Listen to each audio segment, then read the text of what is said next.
भाई किसी ने सही कहा है, अधूरा ज्ञान खतराए जान। यानी कंप्लीट इंफॉर्मेशन जितनी तेजी से आपके करियर को सही दिशा में ले जाती है, आधी अधूरी जानकारी उतनी ही तेजी से आपको गड्ढे में ले जाती है। नेटवर्क मार्केटिंग एक्चुअल में वो ट्रेन है जो कि गरीबपुर से अमीरपुर जाती है और पिछले कई दशकों से लगातार जा रही है। लाखों लोगों को आज तक उनकी मंजिल पे पहुंचा भी चुकी है। और अगर आप ये वीडियो देख रहे हो तो इस बात की पूरी संभावना है कि कहीं ना कहीं आप भी इस ट्रेन का टिकट कटवा चुके हो। आप सबको मेरी तरफ से हार्दिक बधाई। लेकिन असली जश्न का मौका तो तब बनेगा जब आप अपनी मंजिल पे यानी अमीरपुर पहुंच जाएंगे। मुद्दे की बात यह है कि इस ट्रेन का टिकट तो बहुत सारे लोग कटवा लेते हैं, लेकिन ज्यादातर लोग अमीरपुर नहीं पहुंच पाते। जब ये ट्रेन गरीबपुर से चलती है तब तो इस ट्रेन में इतनी ज्यादा भीड़ होती है कि पांव रखने तक की जगह मिलना भी मुश्किल हो जाता है। भीड़ की भीड़ घुसती चली जाती है नेटवर्क मार्केटिंग की ट्रेन में।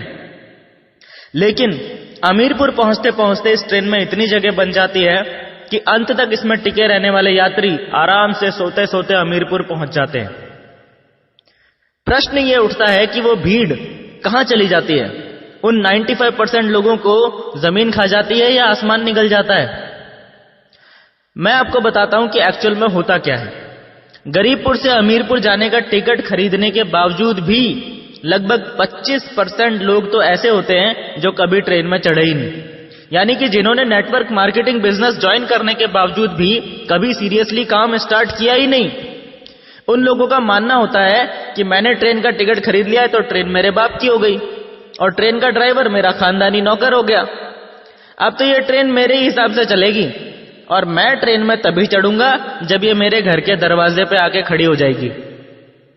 ऐसा कहीं होता है क्या? अगर कोई ट्रेन का टिकट खरीदने के बाद ऐसा सोचता है कि मैं तो ट्रेन में तभी चढ़ूंगा जब ये मेरे घर के दरवाजे पे आके खड़ी हो जाएगी, तो ऐसे व्यक्ति को आप क्या कहेंगे? बताने की जरूरत नहीं है, सभी जानते हैं। लेकिन फिर भी बहुत से लोग नेटवर्क मार्केटिंग बिजनेस में यही गलती करते हैं, कभी घर से निकलते ही नहीं। अब जो लोग जैसे तैसे करके इस ट्रेन में चढ़ भी जाते हैं, यानी काम करना शुरू कर भी देते हैं, उनमें से भी बहुत सारे लोग ऐसे होते हैं जो ट्रेन पकड़ने की इतनी जल्दी में थे कि हड़बड़ाहट में गलत ट्रेन में चढ़ जाते हैं। यानी कि नेटवर्क मार्केटिंग के नाम पे कुछ भी करने लग जाते हैं मार्केट में। तरह तरह की ऊल जुलूल कंपनियों के झांसे में आके अमीरपुर जाने वाली ट्रेन की जगह फकीरपुर जाने वाली ट्रेन में चढ़ जाते हैं। खुद तो गलत ट्रेन में चढ़ी गए होते हैं, दूसरों को भी हाथ पकड़ के उस गलत ट्रेन में चढ़ा देते हैं और आखिर में हाथ में रह जाते हैं वही ढाक के 3 पात। इनकी गलती ये नहीं है कि ये लोग गलत ट्रेन में चढ़ गए, बल्कि इनकी गलती ये है कि सही ट्रेन कौन सी है, इन्होंने इसकी प्रॉपर जानकारी नहीं ली। अगर आपको ये पता है कि सही ट्रेन कौन सी है तो चाहे गलत ट्रेनें 50 खड़ी हों, आप उनमें नहीं चढ़ोगे। और अगर आपको पता ही नहीं है कि सही ट्रेन कौन सी है तो आपको सभी ट्रेन सही लगेंगी और जो आपको सामने सबसे पहले दिखाई देगी आप उसी में चढ़ जाओगे। और ऐसा ही आज की डेट में हो रहा है हजारों लोगों के साथ। सही ट्रेनों की संख्या है लगभग 50 तो गलत ट्रेनों की संख्या है 5000। ऐसे में जरूरी है कि आपके पास डायरेक्ट सेलिंग या नेटवर्क मार्केटिंग इंडस्ट्री को लेकर जो गवर्नमेंट के द्वारा गाइडलाइंस दी गई हैं, उन गाइडलाइंस की पूरी जानकारी आपके पास हो, ताकि आप रियल और फेक नेटवर्क मार्केटिंग कंपनीज में अंतर आसानी से समझ पाएं। वैसे तो इन गाइडलाइंस के बारे में आपको गूगल पे पूरी जानकारी मिल जाएगी, फिर भी यदि आप लोग गाइडलाइंस के ऊपर एक डिटेल्ड वीडियो चाहते हैं तो नीचे कमेंट बॉक्स में जी टाइप कर दो जल्दी से, ताकि मुझे भी पता चल सके कि आपको एक्चुअल में इस टॉपिक पे वीडियो चाहिए। आपको आज की मार्केट सिचुएशन के बारे में जानकर आश्चर्य होगा कि मार्केट में आज की डेट में जितने भी नेटवर्कर्स काम कर रहे हैं और अपना जीवन बदलने के लिए दिन रात कड़ी मेहनत कर रहे हैं, उनमें से लगभग 70% लोग गलत ट्रेन में चढ़े हुए हैं। मात्र 30% ही सही ट्रेनें पकड़कर आगे बढ़ रहे हैं। पर इससे भी बड़ी और गंभीर समझने लायक बात यह है कि इनमें से भी बहुत सारे लोग, इन 30% में से भी बहुत सारे लोग सही ट्रेन में चढ़ने के बावजूद भी अमीरपुर नहीं पहुंच पाते हैं। इसका कारण यह है कि गरीबपुर से अमीरपुर जाने वाली ट्रेन कई जगहों पे यानी कई स्टेशंस पे रुक के अमीरपुर जाती है। और ये सभी लोग इनमें से ही किसी ना किसी स्टेशन पे ट्रेन से उतर जाते हैं, इसीलिए ये लोग कभी भी अमीरपुर नहीं पहुंच पाते। वैसे तो छोटे मोटे सैकड़ों स्टेशन हैं जो गरीबपुर से अमीरपुर के बीच में आते हैं, पर इनमें से 5 ऐसे बड़े स्टेशन हैं जहां पे सबसे ज्यादा लोग इस ट्रेन से उतर जाते हैं और कभी अमीरपुर नहीं पहुंच पाते। सबसे पहला स्टेशन आता है भयनगर। जिनके मन में भय होता है किसी भी प्रकार का, वो सारे लोग इस स्टेशन पे ही उतर जाते हैं। असफलता का भय, ठुकराए जाने का भय, कंपनी बंद हो जाने का भय, नौकरी छूट जाने का भय, परिवार वालों और करीबियों के विरोध का भय, और इसी प्रकार के ना जाने कितने भय हम अपने मन में पाले रहते हैं। ये भय आपकी सफलता का सबसे बड़ा दुश्मन होता है और आपके असली व्यक्तित्व को खुल के लोगों के सामने आने नहीं देता। एक बार आप इस स्टेशन से आगे निकल जाते हैं और अमीरपुर जाने वाली ट्रेन से उतरते नहीं हैं, तो अगला जो स्टेशन आता है जहां पे अधिकतर लोग ट्रेन से उतर जाते हैं वो है संदेहपुरी। संदेह यानी डाउट या शक ऐसी बीमारी है जिसका इस दुनिया में कोई इलाज नहीं है। संदेह सीधा आपकी बुद्धि पर अटैक करता है और आपकी सोचने, समझने और डिसीजन लेने की क्षमता को खत्म कर देता है। डाउट कभी भी आ सकता है, डाउट किसी पे भी हो सकता है, कंपनी पे, प्रोडक्ट्स पे, सिस्टम पे, अपलाइन पे, किसी पे भी। इस डाउट को सिर्फ एक ही तरीके से रोका जा सकता है और वो तरीका है विश्वास करना। विश्वास करना अपनी कंपनी पे, विश्वास करना अपने प्रोडक्ट्स पे, विश्वास करना अपने सिस्टम पे और अपलाइंस पे। अगर आप में विश्वास है तो आप संदेहपुरी स्टेशन से भी बच जाएंगे और आगे निकल जाएंगे। एक बार आप इस स्टेशन से आगे निकल जाते हैं और अमीरपुर जाने वाली ट्रेन से उतरते नहीं हैं, तो अगला स्टेशन यानी तीसरा बड़ा स्टेशन जहां पे अधिकतर लोग ट्रेन से उतर जाते हैं वो है सलाहपुर। जी हां, आपने भय पे जीत हासिल कर ली, आपने संदेह पे जीत हासिल कर ली। अब आपको उन लोगों से बचना है जो आपको फालतू सलाह देकर आपके रास्ते से भटकाने की कोशिश करते हैं। याद रखना, हर सलाह देने वाला व्यक्ति आपका भला चाहने वाला हो ऐसा जरूरी नहीं है, और हर भला चाहने वाला व्यक्ति आपको सही सलाह दे रहा हो ऐसा भी जरूरी नहीं है। इसीलिए ये सलाहपुर स्टेशन सबसे खतरनाक स्टेशनों में से एक है। अगर आपने सही सलाह को छोड़ दिया और गलत सलाह को मान लिया तो आपका सफर वहीं खत्म हो जाएगा। ज्यादातर लोगों के साथ समस्या यह है कि उन्हें समझ ही नहीं आता है कि कौन उन्हें सही गाइड कर रहा है और कौन उन्हें मिसगाइड कर रहा है। जरूरी नहीं है कि चिकनी चुपड़ी बातें करने वाला आपका भला चाहने वाला ही हो और कड़वी बातें करने वाला आपका बुरा चाहने वाला ही हो। एक सिंपल सा लॉजिक देता हूं आपको, जिससे कि आपको आज के बाद ये अंडरस्टैंड करना आसान हो जाएगा कि कौन आपको सही सलाह दे रहा है और कौन आपको गलत सलाह दे रहा है।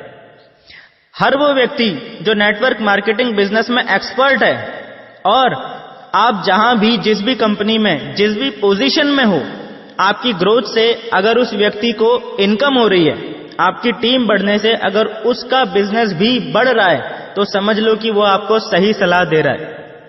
लेकिन अगर कोई व्यक्ति आपको सलाह तो दे रहा है लेकिन उसका खुद नेटवर्क मार्केटिंग में कोई एक्सपीरियंस नहीं है, जैसे आपके बहुत सारे फ्रेंड्स होंगे, आपके बहुत सारे रिलेटिव्स होंगे, आपके पेरेंट्स होंगे, ये सब लोग चाहते तो आपका भला है पर नेटवर्क मार्केटिंग के बारे में आपको सही सलाह नहीं दे सकते। इसीलिए टेक्निकली इनकी सलाह पे चलना आपके नेटवर्क मार्केटिंग करियर के लिए घातक सिद्ध हो सकता है। दूसरे वो लोग जो आपको सलाह तो देते हैं और वो लोग नेटवर्क मार्केटिंग के एक्सपर्ट भी होते हैं, लेकिन उनके द्वारा दी गई सलाह के अंदर एक हिडन कमांड छुपी होती है। यानी कि वो लोग डायरेक्टली आपको आपका रास्ता बदलने के लिए नहीं बोलते, लेकिन उनकी मंशा यानी इंटेंशन यही होती है कि आप अपना रास्ता बदल के उनके साथ उनकी कंपनी में शामिल हो जाएं। इस जगह पे आपको बहुत ज्यादा सतर्कता बरतने की जरूरत होती है कि जिस व्यक्ति से आप सलाह ले रहे हो, क्या वो व्यक्ति दिल से आपका भला चाहता है या आपसे पहले अपना भला चाहता है। सबसे ज्यादा वो लोग इस सलाहपुर स्टेशन पे उतर जाते हैं जो नेटवर्क मार्केटिंग में बिगिनर्स लेवल पे होते हैं। इसीलिए सावधान रहें। सलाहपुर में कहीं अपनी ट्रेन से उतर मत जाना किसी की सलाह मानकर। कान बंद करके अपनी सीट पे बैठे रहना, यानी लोगों की बातों की परवाह किए बगैर अपना काम करते रहना। जब आप इस सलाहपुर स्टेशन को भी पार कर लेते हैं तो आपके रास्ते में चौथा सबसे बड़ा स्टेशन आएगा आलसपुर। जी हां, आलस अगली सबसे बड़ी बाधा है आपके रास्ते की। हम में से बहुत से लोग आलसपन के जाल में फंस के अपने लक्ष्य को, अपनी मंजिल अमीरपुर को भूल जाते हैं और आलसपुर स्टेशन पर ट्रेन से उतर जाते हैं। अगर दिल्ली से मुंबई ट्रेन का सफर 22 घंटे का है तो आपको हर हाल में 22 घंटे उस ट्रेन में बैठना ही पड़ेगा। आप अपनी मर्जी से बीच में किसी भी स्टेशन पे उतर के घूमने नहीं जा सकते। 22 घंटे मतलब पूरे 22 घंटे। लेकिन आलसी लोग इतना झेलने से पहले ही बीच में आलसपुर पे उतर जाते हैं। फिर बोलते हैं ट्रेन में तो हम भी चढ़े थे जी, हम तो अमीरपुर नहीं पहुंचे। आलसी आदमी हर काम को टालता रहता है, बहाने बनाने लगता है और अपनी लाइफ की हर प्रॉब्लम के लिए दूसरों को दोष देने लग जाता है। इसीलिए उनके बिजनेस की ग्रोथ रुक जाती है, टीम काम करना बंद कर देती है, अपलायंस भी कुछ टाइम बाद गौर करना बंद कर देते हैं और यह आदमी धीरे धीरे खुद ब खुद बिजनेस से आउट हो जाता है। आदमी में आलस पैदा क्यों होता है? इसका सबसे बड़ा रीजन है आदमी के काम करने का कोई बहुत बड़ा क्लियर कट पर्पस ना होना। इसीलिए कहा जाता है कि इस नेटवर्क मार्केटिंग इंडस्ट्री में डायमंड वही बन सकता है जिसके पास उसका क्लियर कट पर्पस होता है, क्योंकि ये पर्पस आपको हमेशा आलस से दूर रखता है। यानी आपको आलसपुर स्टेशन पर ट्रेन से उतरने नहीं देता। एक बार आप आलसपुर को भी पार कर लेते हैं तो अमीरपुर पहुंचने से पहले आखिरी सबसे बड़ा स्टेशन आपके रास्ते में आता है होशियारपुर। ये पंजाब वाला होशियारपुर नहीं है, ये ज्यादा होशियारी दिखाने वालों का होशियारपुर है।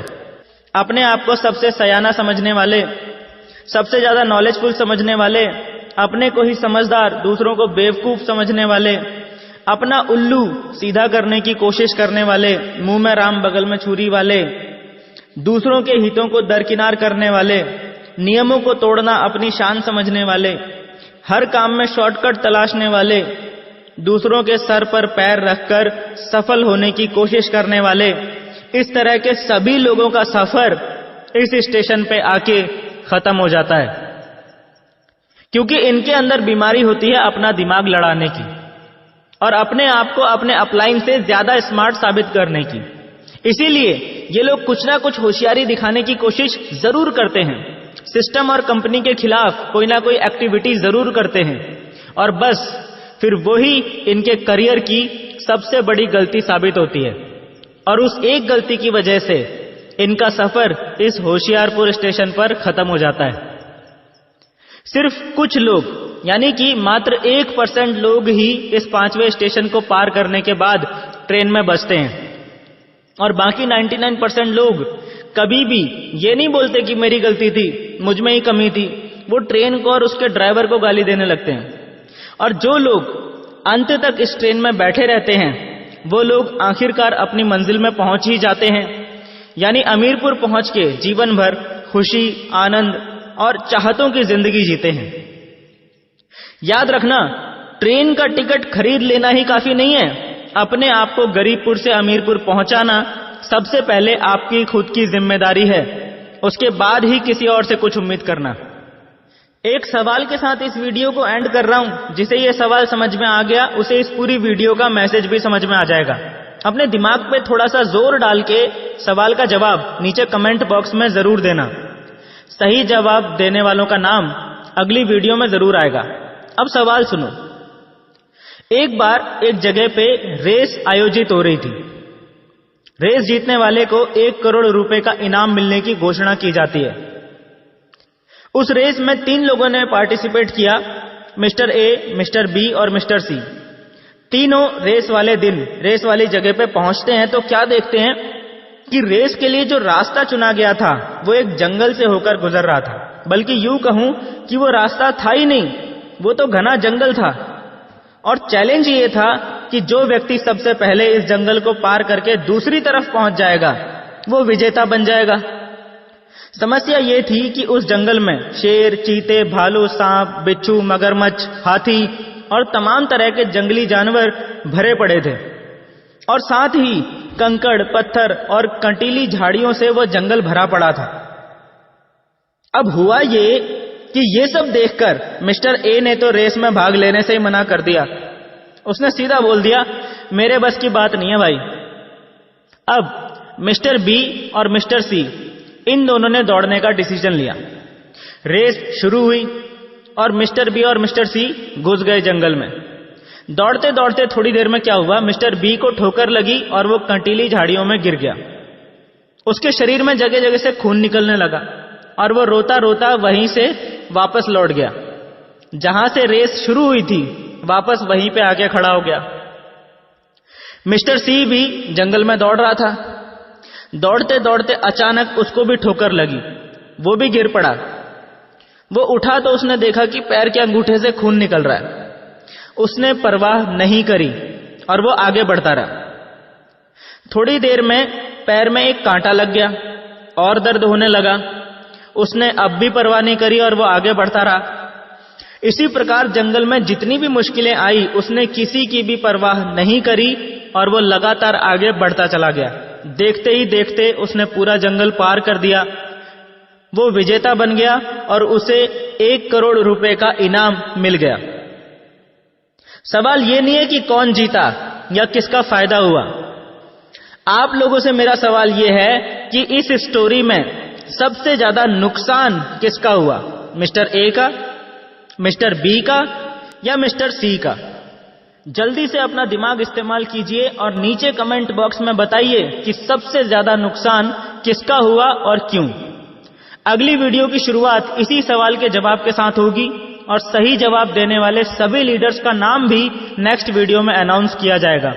हमारी नेक्स्ट वीडियो की नोटिफिकेशन आपके फोन में आए और YouTube पे वीडियो पब्लिश होते ही आपके फोन की घंटी बज जाए, उसके लिए नीचे मौजूद सब्सक्राइब के बटन को अभी दबा दीजिए और बटन दबाते ही साइड में घंटी का एक निशान आएगा, उसे भी जल्दी से दबा देना ताकि नेक्स्ट वीडियो आपसे मिस ना हो। और हां, जाने से पहले इस वीडियो को अपनी टीम में शेयर जरूर कर देना ताकि आपकी टीम तक भी ये ट्रेनिंग वीडियो पहुंच जाए और उनका भी दिमाग खुल जाए। मिलते हैं दोस्तों नेक्स्ट ट्रेनिंग वीडियो में, तब तक के लिए thank you and wish you all the best.